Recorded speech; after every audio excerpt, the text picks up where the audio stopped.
So I'm going to start recording now, but that's what our main concern is. Am I going to show you conjugations? No, not really. I'm just going to show you how they behave, how they act, and what do they convey in Hebrew. Okay, so that's what we're going to talk about today. So we're not going to get into conjugations, but we're really going to go what's behind the conjugation. What is a verb, generally speaking, in the Hebrew language? Okay, so let's begin. All right. We have to understand, now this goes beyond verbs, but it is very specifically important in regards to verbs, and it has to do with roots and stems. Roots and stems, okay? And hold on just one second.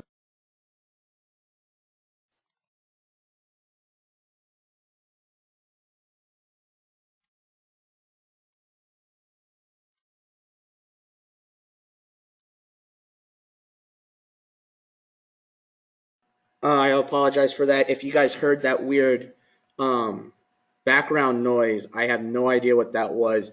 But it's all over now, hopefully. But let me go back and saying that in Hebrew, the Hebrew language, there's roots and stems to the Hebrew language, okay? And so that being said, every Hebrew word, a noun, verb, adjective, pronoun, whatever it may be, every Hebrew word derives from a root, okay? Every Hebrew word derives from a root, okay? I'm going to define what a root is. A root is the simplest form from which any number of words are derived, okay?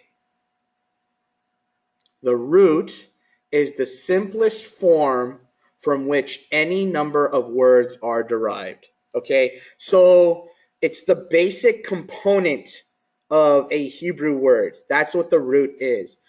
In regards to, if I could compare this to an analogy, think of a birthday cake. Think of a birthday cake, right? How did we make that birthday cake, right? You need flour, you need eggs, you need milk, sugar, and so forth. A root is the basic ingredients, if you will, okay? That's what the root is, right? So that's the best way that I can understand a root. It is the simplest form from which any number of words are derived, all right? Now, a stem are the most basic forms of the derivations, okay? So say this ingredient, and I'll say flour, okay? Flour is the ingredient, okay? Flour, if you use flour, you can make a number of things. You can make birthday cakes, you can make muffins, you can make bread, you can make focaccia, you can make all these different things out of flour, right? All those different things are the stems. That's how we can understand roots and stems, all right? So root is the basic ingredient. Stems are the many ways that you can use that said ingredient, all right? So, and so in the Hebrew language, we have roots and then we have stems, okay? So let me show you an example of the root and a stem, all right? So I have a chart on the next slide, okay? And so what we have on the left-hand side of the screen is the root. And if so that I can write it down with handwriting form, we have three consonants here. We have mem, we have lamed, and then we have the final form kaf, okay? And that kaf has a silent schwa in it. Okay, so mem, lamed, kaf. That is the stem. That is the root. That is the basic ingredient. The basic ingredient. These three consonants convey a basic ingredient word. All right. And as a matter of speaking, this basic ingredient, the definition of it is literally rule, to rule. Okay. Now we apply certain things upon it to convey the stem, the different derivations of that root. Okay, so in the first example, what we did is we added these vowels to it, these two segol vowels. And we have the word melech, melech, okay, which means queen, okay? So that's one stem. It's a masculine noun that means king, right? Because the root, mem lamed kaf, is the word for ruling, okay? In this other stem, the next stem underneath it, we changed the vowels, but we also added a consonant, that hey at the end. Okay? So by adding these different components to it, the different vowels and the hey at the end, we have a totally new word. And the way that we pronounce this word, or the way that we read this word, is malka, malka, okay? And malka means queen, okay? So the component that we added to this word is that we feminized the word, okay? We made it feminine, all right? With the comets hey at the end, all right? And by doing that, the stem, this is another stem. This becomes queen, queen, okay? All right. Again, the next example, we changed the vowels, all right? But we also again changed the ending. All right? By providing this ending and the way that we read it with this ending, malkuth, malkuth, it doesn't mean a person now, but it means a kingdom, a kingdom. Okay? And then finally, the last example, we have totally different vowels, but for the root, it now becomes a verb. It's not a noun anymore like the first three, but it's a verb, to be king or to rule, if you will. Okay? So that is the difference between a root and a stem. The root is the basic ingredient. Again, just using that analogy. And then by adding certain things to it, it becomes a different stem, right? If it becomes a masculine noun, it becomes a feminine noun, it becomes even a verb when you change things upon it. All right? So that's the difference between a root and a stem. All right? Any questions about that?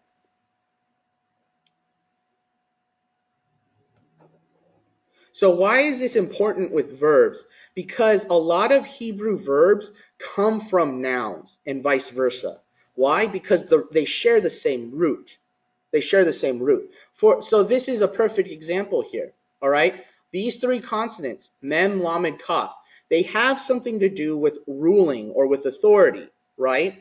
But if you add different vowels, one makes it a noun and the other makes it a verb. Okay, so here let's just do the first example and the last example. Okay, notice the vowels underneath this last example. And actually, let me just erase all my chicken scratch right now.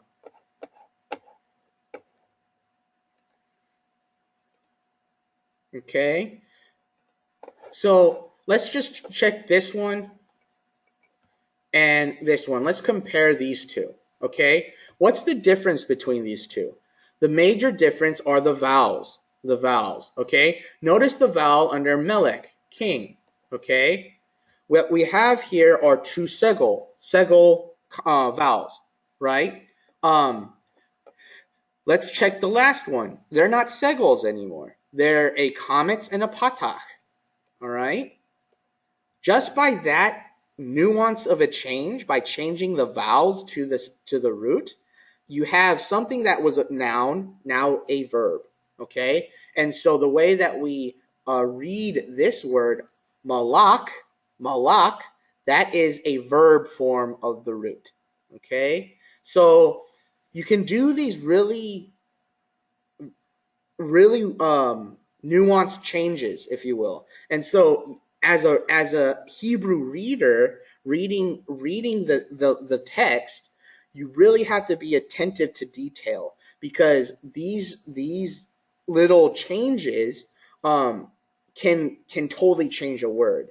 like I said, just by changing the vowels here, we've made it into a noun, into a verb. Okay?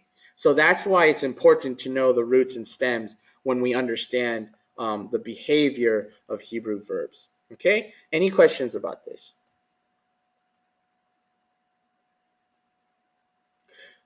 All right. Let's continue on then with verbs.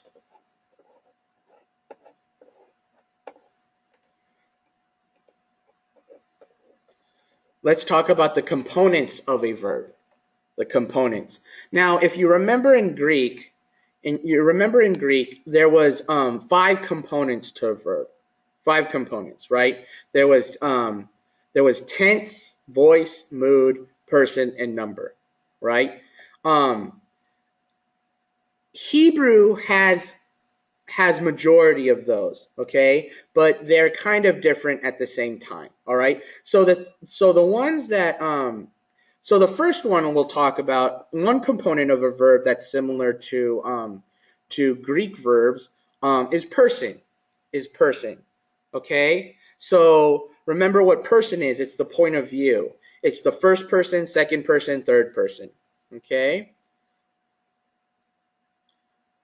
Different to Greek component is gender. Gender is actually very important with Hebrew verbs because there's a specific feminine form and a specific masculine form for verbs. Okay, so when you have a feminine noun, it needs to take a feminine verb conjugation. All right, and vice versa. So it's very, very specific on how verbs are used with certain genders of words. Okay. Please don't mind the monster number 1. That's just a font error on this presentation. It's nothing special. It's just it's just a freak accident, if you will. Okay. And then another component of a verb is the number. If it conveys a singular subject, just one subject, or a plural subject, many of the subject. Okay.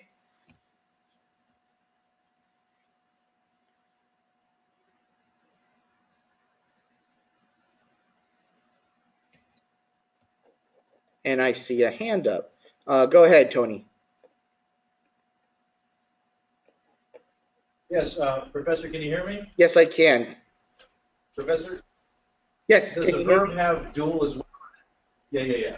Does the verb have dual as well, or is that just for nouns? No, it's just for nouns. Just for nouns. Great question. So there is no dual verb form. So if there's a dual word, a dual noun, the verb that it'll use is it'll be a third person verb.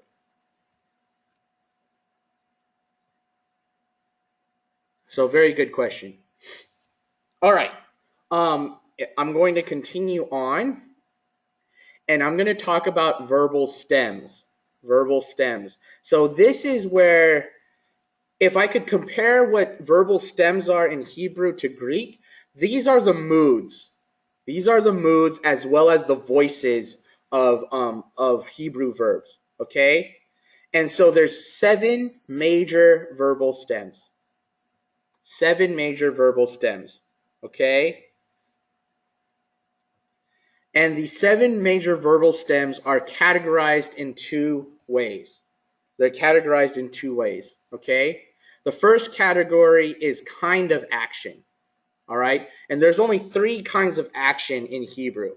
This is basically how we understand tense in the Greek language. It's the characteristic of an action. It's the aspect of the action. It's the kind of action. Okay? So there's simple action. Okay?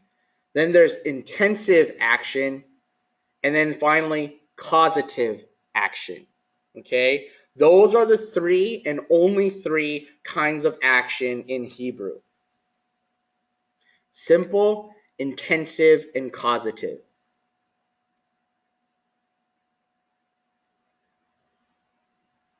Okay? And the second category of these verbal stems is voice. Okay? And there's 3 voices, just like in Greek. Active, where the subject is doing the action. Middle, when the action is acting upon the subject. So I wash myself, I teach myself. That's the middle voice. And then passive voice is when the subject is being acted upon. Okay?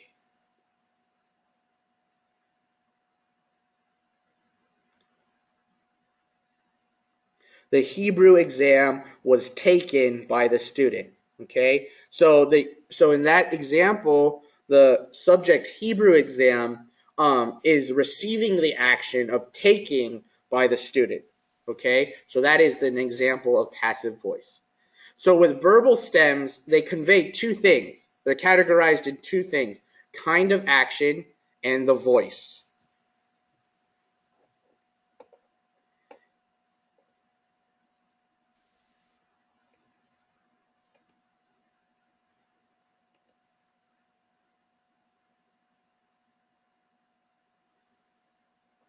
Okay? When you open up a Hebrew grammar book, I think the best way to convey these verbal stems is in a chart. Okay? And so I do that here with my presentation. So the next slide is basically a categorization of, in a chart form, of the 7 major verbal stems. Okay? So here we go. All right. So for the columns, we have the kind of action: simple, intensive, and causative. All right. And then for the rows, we have the voice: active, passive, and reflexive or middle voice. Okay. And so what we have in the middle here, you guys, is basically the different names of the verbal stem. The different names of the verbal stem. Okay. And so let's just go through our simple. Okay. So the first one, for the simple active stem, it is known as call, the call stem. This is our basic Hebrew verb conjugation, the call.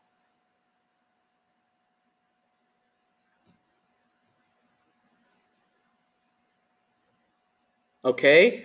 Following that, for the passive simple stem, is known as the nifal, nifal.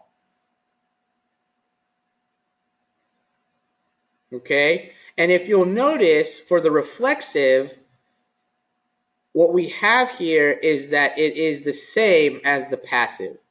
Okay? So for the simple passive and reflexive or passive middle, it is one stem. It is the nifal.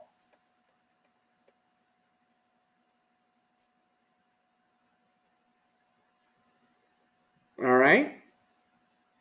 Now, so when I mean simple, or when it's when the Hebrew when in Hebrew, what it means to be a simple verb, it's basically the verb as is. Okay, so it's just a simple action. It is the simple action. It is the verb as is. All right. Intensive is the simple verb on steroids. Okay, and so I'll explain to you in the next chart what that means. But intensive kind of exponentially makes the meaning of the verb so much more severe, if you will.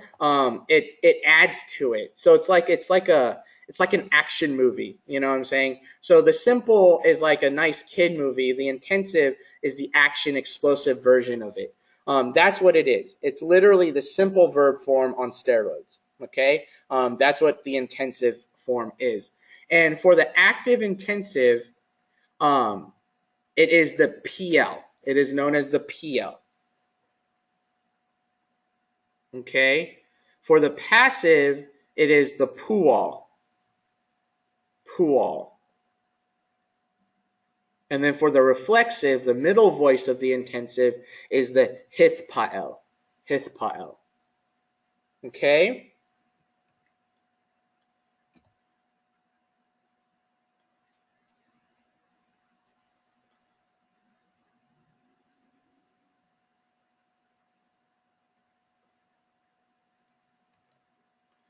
All right, and then the final category is the causative.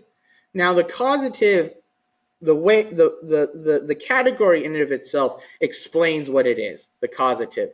And what the causative basically in its most default understanding is that you're not actually doing the action, but you're causing something or someone else to do the action. Okay? So the causative is like I caused him to rule, or I caused him to sing, and so forth. That is the causative action. Go ahead, Tony.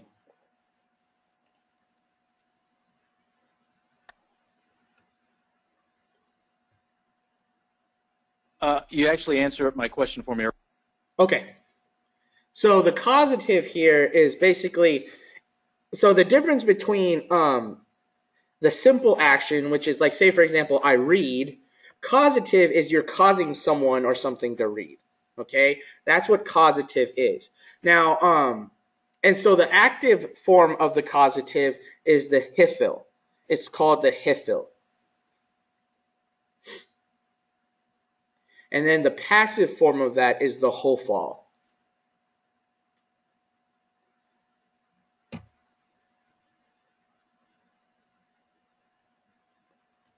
So these are the 7 verbal stems.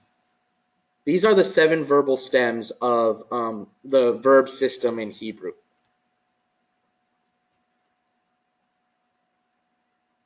Okay, any questions? All right, so like I said, going back to the whole roots and stems idea, what is a root? A root is the basic ingredient. It is the flour, if you will. These stems are the different things that you can make from the flour. So like this is a bagel, this is wheat bread, this is focaccia bread. All these are stems. That's what the stem is. It's the different things that you can make from the root, okay? And so remember how I showed you that example with mem, lamed, kaf, right? Well, if I apply the certain characteristics of these stems upon that root, it will convey a specific meaning with that word, right? So remember, mem, lamed, kaf, that is something has to do with ruling, okay? By adding these particular characteristics of these stems, which they have, they give us a clue on how to actually use that word, or how to actually convey that word in its particular stem, okay? So I'm not going to use mem, lamed, kaf. I'm actually going to use something else for the next chart to show you what this looks like.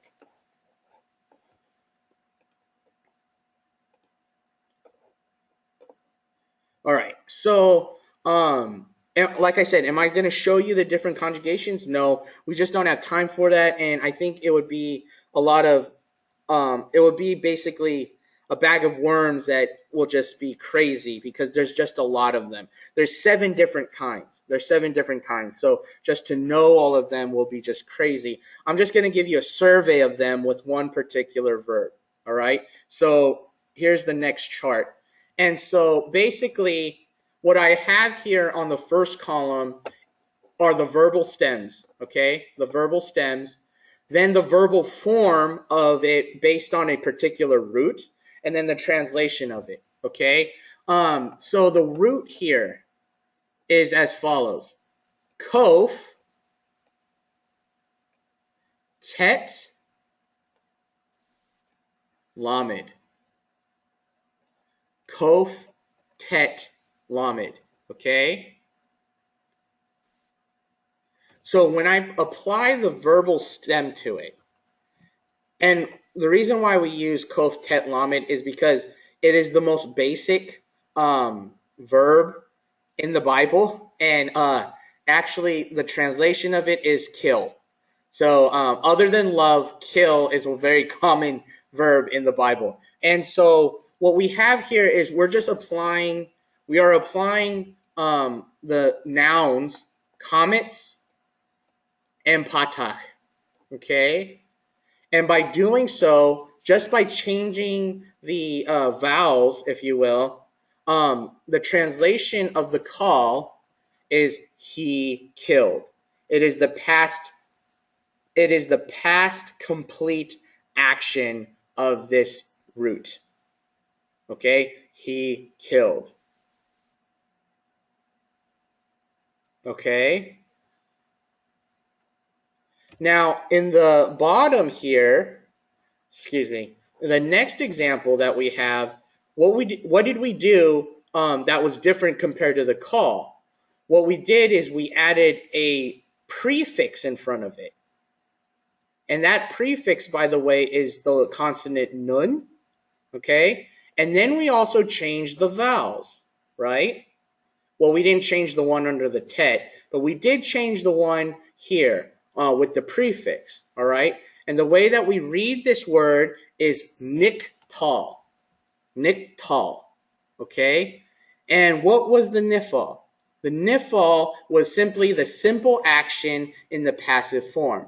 So the way that we translate it is he was killed. He was killed. Okay? All right, let's continue on. The third example is the PL stem. Now notice in the PL stem, one, obviously, we have a change of the vowel, okay? Especially compared to the call, because the PL is the intensive active voice of the verb. It's the intensive form of the verb, but it's in the active voice, meaning that the subject is doing the action. But here's the biggest clue about the PL. It is that doggish forte there. That is the biggest clue, okay? And so remember how I told you that the PL is the intensive. So the best way that I remembered the PL translation is like he obliterated, or he slaughtered, he massacred, he murdered. You know, it is the intensive form of the word kill. All right. So this is the PL, the intensive verb stem of katal, or the kof tet lamed. All right. And then what we have for the next example is the passive of the intensive. And again, what we have is the doggish forte is still there, but we changed what? We changed the vowels. So the way that this is pronounced is kutal, okay? And what kutal means is he was obliterated. It is the passive form of the action, okay? All right, let's continue on. We have three more. We have hifil. And so this is the causative action. And what we do, just like the nifal, we had to add something in front of the root, that hey, okay? And then we changed the vowel, which that's a part of it too, all right? And the way that we read this is hiktil, all right? But this gives another use or another way of using the root, and the way that we use it is the causative characteristic of the verb. He caused to kill. He caused to kill. All right. The hofal, and it's very rare. It's very rare that we see the hofal. Okay, but again, what we have is just a different vowel change. We have a prefix in front of it. Okay, and then the way that we read this is huktal, which means he was caused to kill. Okay? And then finally, the hithpael, which is the intensive the intensive middle voice, right? Not only is there one prefix, there's actually two. Okay? And then the way that we read this, oh, and also I totally forgot, is we got that doggish forte in there. And the way that we read this is hithkatel, okay? Hithkatel, which means he obliterated himself or he slaughtered himself. Again, it's the intensive form of the simple translation.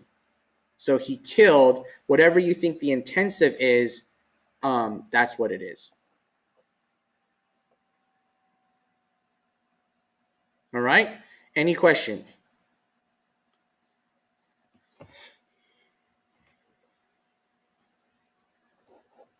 Yes, go ahead, Patricia.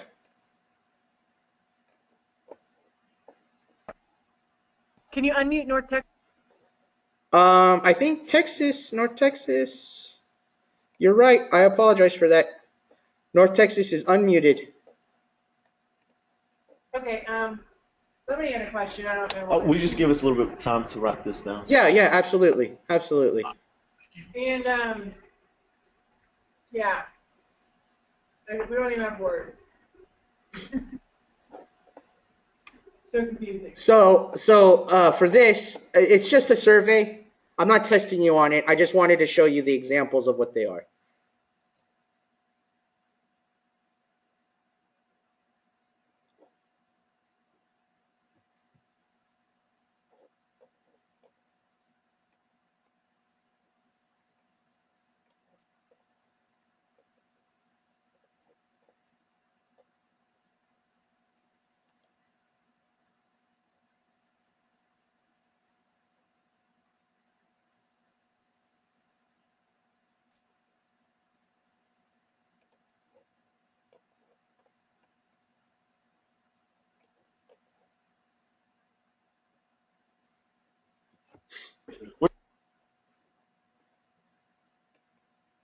Did someone have a question?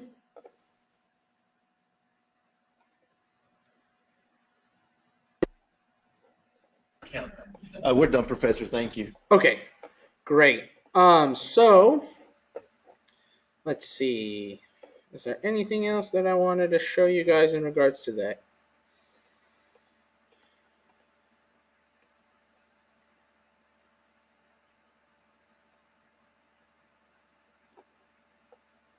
No, I think that's it. So that's pretty much everything that I wanted to show you.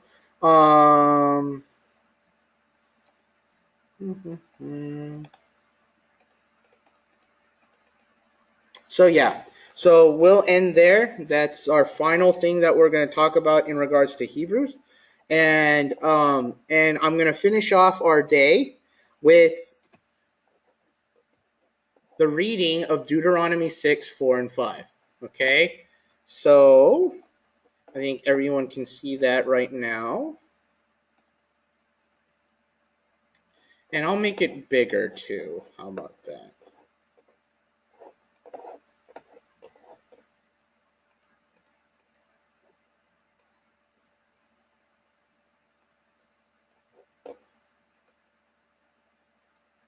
Okay, so what I'll do now is I'll do a recording, or this will be the recording for Deuteronomy 6, 4, and 5. All right, but there's certain things that I want to mention before I actually go into it. And one of the students, I believe it was Tammy, she brought this up and she asked me the question when she realized in the vocabulary I said one thing, but it was something entirely different. Okay, and so there's 3 of that particularly in this passage. All right, and so I'm going to actually circle them first if I have the pen. Okay, so those 3 particular words, and you probably recognize them because I did bring them up in our vocabulary, are these words.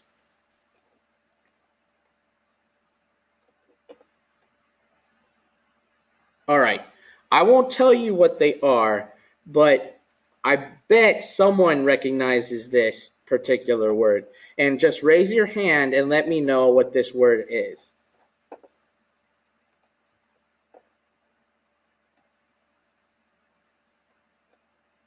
Yes, Tony, go ahead. What is this word that I just circled? Is it Adonai? Yes, very good. It's, or one way of saying it is Adonai, but what we have here is God's name. It is God's name, okay?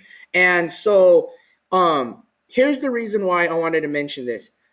the Jewish people, the rabbis, the Orthodox Jews, those who take Judaism seriously, they do not wish to profane God ever, right? They'll do what it takes not to blaspheme or profane God or consider anything of God sacrilegious, especially his name, okay? And throughout their belief system, one of the ways of not to profane God's name is not to even utter God's name, okay? To utter God's name, the way that they understand it is that they know that they're sinful. They know that they're sinful. And for a sinful thing or a sinful person to utter a very holy thing causes blasphemy upon that very holy thing, okay? And so in order for them not to experience that, or in order for them not to do that, they would substitute it with another word or phrase, okay? And so in this case, there's two particular ways to replace this particular word when you mention it, okay? So there's what Tony mentioned was Adonai. As you can see, that is not Adonai. That is not Adonai. But what the Jewish people do is that they replace Adonai, or they replace this word for Adonai. And what does Adonai mean? It means Lord or Master, okay? Another thing that they do is they say something that is called, or they provide another word, which is Hashem. Hashem, okay? Hashem means the name. The name, okay?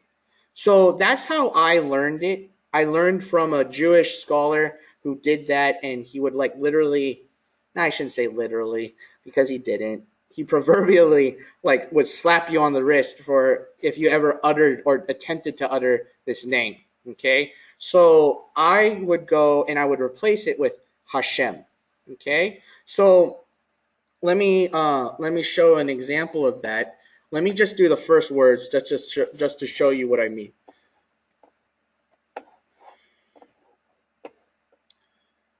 Shema Yisrael, Hashem Eloheinu. Okay? So you can do it that way. Another way you can do it is as follows, just like as Tony shared. Shema Yisrael, Adonai Eloheinu. All right? So I leave that up to you. If you wish to use Adonai, you can. If you wish to use Hashem, you can. I'm particularly okay if you wish to pronounce this word, but I'm not going to give you the how to pronounce this word, okay? Because I just want to respect our Jewish brothers and sisters in that way, okay? But this is the Lord's name. This is the Lord's name. And if I didn't tell you this, I'll just say it right now. The Lord's name is not a noun. It's an action. It is an action. It is a verb, okay? This name is actually an ancient verbal form. It is an ancient verbal form, okay? And the literal translation of God's name is I will be. I will be, okay? That is the literal translation. Oh, excuse me. No, I'm sorry. It is a combination of two verbal statements. The literal translation of this name is I will be as I will be. That is the literal translation of God's name. I will be as I will be. And so we don't have time to actually talk about the theology of that, but I want to convey that God's name is not just a noun. It's an action. It's an action. And, and one can just continue on with that, knowing about who God is, that God is constantly in action. He's constantly involved. He's constantly active. He doesn't sleep. All these ideas come from the fact that this name, in its purest sense, is I will be as I will be. Okay? And so yeah, I just wanted to give you that tidbit.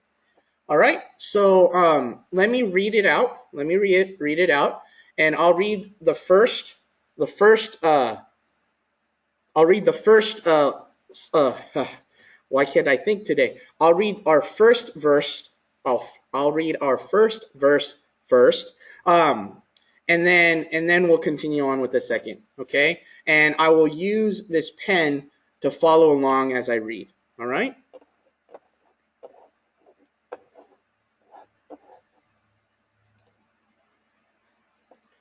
Oh, sorry, Mike. Thank you for letting me know that you're muted. Did you have a question?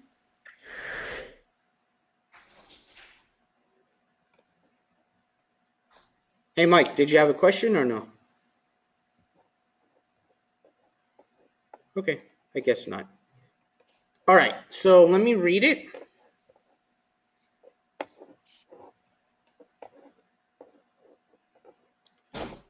So, and here we go. Shema Yisrael, Hashem Eloheinu, Hashem Echa. One more time. Shema Yisrael, Hashem Eloheinu, Hashem Echa. All right, one last time. Shema Yisrael, Hashem Eloheinu, Hashem Echa. Okay, so that is Deuteronomy 6, verse 4. All right, and then let us read verse 5. Va'achavta et Hashem Elohecha v'kol lavavka uvakol nafasheka uvakol ma'odeka. All right, one more time. This is Deuteronomy verse 5. Va'ahavta et Hashem Elohecha v'kol lavavka uvakol nafasheka uvakol ma'odeka. Okay? All right. One last time. Va'ahavta et Hashem Elohecha v'kol lavavka uvakol nafasheka uvakol ma'odeka. Hear, O Israel, the Lord our God, the Lord is one. Love the Lord your God with all your heart, with all your soul, and with all your mind. All right? Okay. Is there or are there any questions?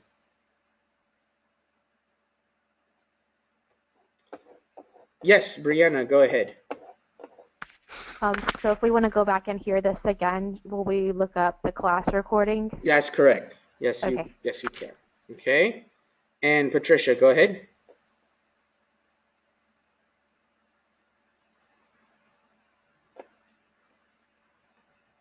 Okay, so this is the recording. You're not gonna re-record it like and upload it to Moodle, because I know a couple times like you had said it and there's like somewhere there was a lot of pauses or stutter, like not stutter but like like missteps in the pronunciation when you were doing it. Uh-huh.